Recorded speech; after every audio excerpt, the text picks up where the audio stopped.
Back in the book segment tonight, Killing Reagan. Incredibly, the book has sold close to 1.5 million copies, and it's not even out in paperback yet. On Sunday evening, October 16th, the movie Killing Reagan, the movie, will be broadcast on the National Geographic Channel. Where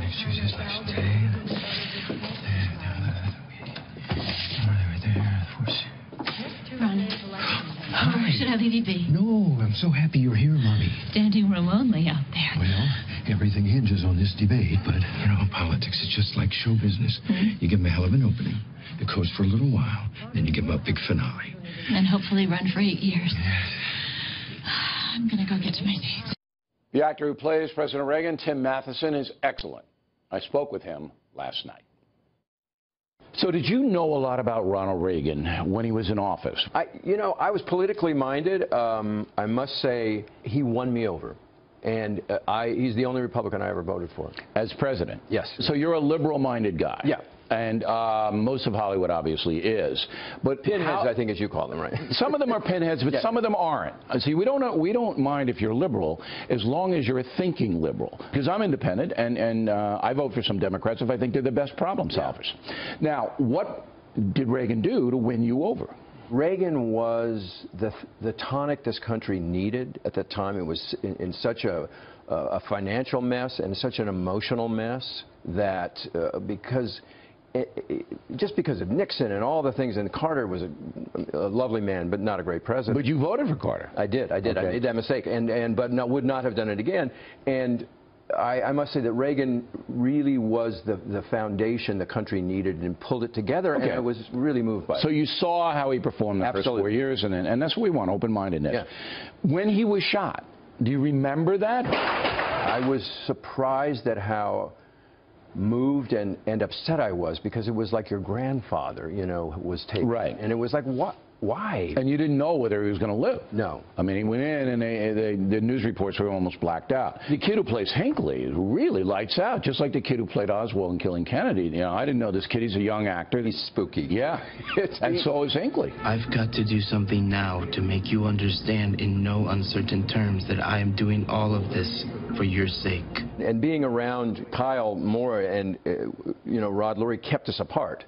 Kept Kyle isolated as Hinckley throughout the whole movie. Is that right? No actors talked to him. Now, the real John Hinckley's running around Williamsburg, Virginia. I know. He's out. When you accepted this role to play the president, all right, what was the hardest thing about it? Not to be trapped by worrying about sounding and moving like Reagan. I mean, I have to do that. You have to do that in the part, but I wanted to explore the emotional and the heart of the man, and that was the most important thing to me. All set? I am now. Did you watch a lot of tape of him?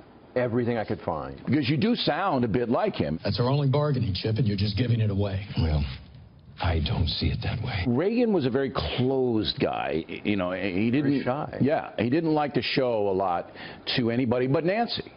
And so you had to connect with the actress playing Nancy, Cynthia Nixon. Yes. How difficult was that? Not hard at all. No? She's wonderful. She's a wonderful actor. She's an intense listener. So if I change the tone or the inflection of a response or a line to her, I ping, she pongs. She's really remarkable. I think you are more nervous than I am. That's how it should be. Break a leg. I think viewers are going to be surprised because you're not watching Cynthia Nixon after a while, you're watching Nancy Reagan. Same thing with the president. Very true. Well, thank you. I think she did an excellent job. And it's a less sympathetic role, and she was the bad cop to Reagan's good cop, Right. And she gave that to him. She took care of him.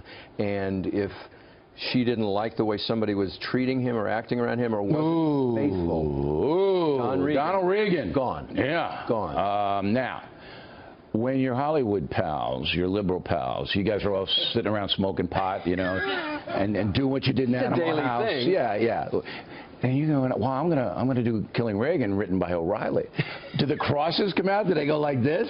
Come on, tell me the truth. I'm wearing garlic now, as a matter of fact. I mean, did you get any jazz? Not at all. Not at all. I mean, and if anybody did, I just said, you can't act politics. This is not about politics. This is a good story, right? It's a great story. Ronnie, they're coming at you with too much. They're nervous. Are you? Well, I'd be crazy if I wasn't, but I want to do this, Mommy. I mean, I can do this. You know what? And you know him and have worked with him is Tom Hanks. Yeah, oh yeah. And Tom, when I told Tom I was doing this, he remarked how wonderful the projects were. You know, he worked on Lincoln. No, he was on Killing Lincoln. Killing Lincoln. Yeah. And so he was supportive. Very supportive. But you know, Hanks is a diabolical man, because what he says is that I'll show up on Killing Lincoln, Matheson will show up on Killing Reagan, so O'Reilly doesn't screw it up. See, that's we'll infiltrate. Depth of evil it is. Yeah, we'll I see. infiltrate and make sure the project is on some crazy right-wing thing. Well, you did a great job, Tim, and you know, Oh, thank I was you. very pleased when I hired you, even though I said I don't know. But then you know, Hollywood pinhead, who knows? you won me over, and I hope you and Miss Nixon get nominated for Emmys, because you really deserve it. Thank really you do. very much. All right. It's fantastic. Again, Killing Reagan will be showing October 16th, 8 p.m. Sunday night on Nat Geo. Book is available everywhere if you want to get ahead of the game.